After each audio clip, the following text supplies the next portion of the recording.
Today we're going to cover invoice against contract. I'm going to break this into 5 separate videos to downsize it into more palatable sizes. The first will be an overview.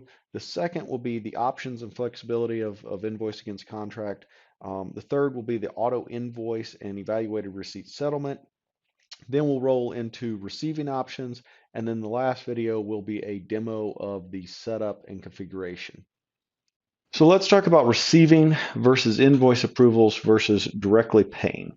So receiving on a invoice against contract functions the same as a normal receipt. You have a RC. It follows the standard approval process unless you've set up a special one for contracts, but it keeps a running tally of the total number received. And so it doesn't process a invoice against a receipt. It keeps a tally running effectively where it's going to say you've received 100, you've been invoiced for 100, it pays. You receive 20 more, they invoice for 30. It goes, well, you've got invoices for 130, you've only received 120, we're going to hold that invoice. However, when the next shipment comes in and you receive 10 more, it's going to release that invoice and hold the next. And so it can be a little problematic using receiving on these, but it does have invoice exception types tied to this so that it will hold the invoices at some point. And so you're not going to issue an overpayment, but you may pay an incorrect invoice where it should have been short paid, but ultimately you will be able to short pay one of the invoices.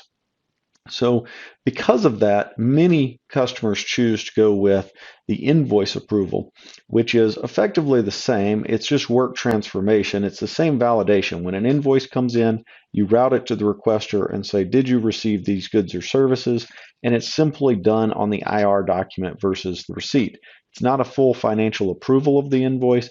It's simply a work validation step. Many of the invoice against contracts are set up for services and not goods.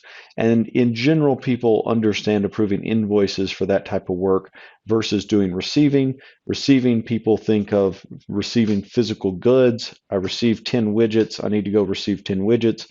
They don't think this guy worked 40 hours this week. I need to go receive 40 hours. And so for that reason, the invoice seems to be a little better.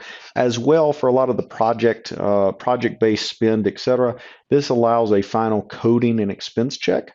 Whereas if you're doing receiving, a lot of times that invoice matches and it will go through just like the standard through match. It matches the contract, it matches the receipt, and it pays, versus using the invoice as the receipt or validation of goods.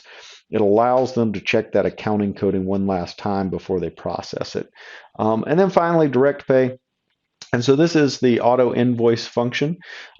This is where it will automatically go directly into payment status, assuming you have no additional approvals. And so all of your upfront financials are approved. I have $1 million contract. I'm going to pay them, $200,000 for the next 5 years.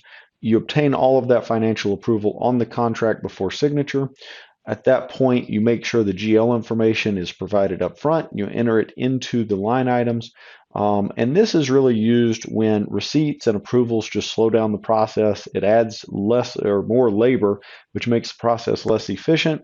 And you can always add a watcher to the IR document if you want to notify people when this is occurring.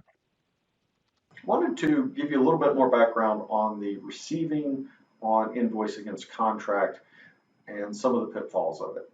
So let's say that we have a contract for 1,000 units. So we have our contract, and it's for 1,000 units. The first actual physical goods receipt, right? So the let's say the ship notice, the ASN, advanced ship notice, is for 50 units. We receive in 50 units. The invoice comes in for 50 units. Okay, so I've got a contract for 1,000, a ship notice for 50, receipt for 50, and invoice for 50. Ultimately, I will yield a payment for 50. Right. Second shipment comes in. So they send us a ship notice with 50. We actually only receive 40. Invoice comes in for 50. Ultimately, we hold the payment, right? So this is a hold. So right now, our cumulative is 100 90. We won't go into the advanced ship notice. So what happens though is when the next shipment, maybe the next day, the next week comes in for a unit of 50, we receive in 50 for a total of 140 now. They invoice us for 50 for a total of 150. Ultimately, when this receipt comes in, it actually comes over here and clears the second invoice. You'll make a payment for the second 50, and now this third invoice is on hold. And so it will continue to do this, which can be a problem because again, now when the fourth shipment comes in, they ship 50, you receive in 50 for a total of 190 now. They invoice for another 50 for a total of 200. This invoice is now released. So that's released, you pay for 50, and this is now on hold. Now, tracking this can be very difficult because now you're actually looking at an invoice reconciliation for the fourth invoice when really the shipment issue was on the second shipment and second invoice. And so for that reason, it can be very tricky.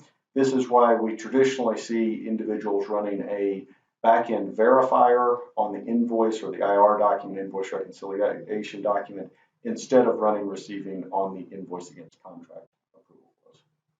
Thank you for the time today.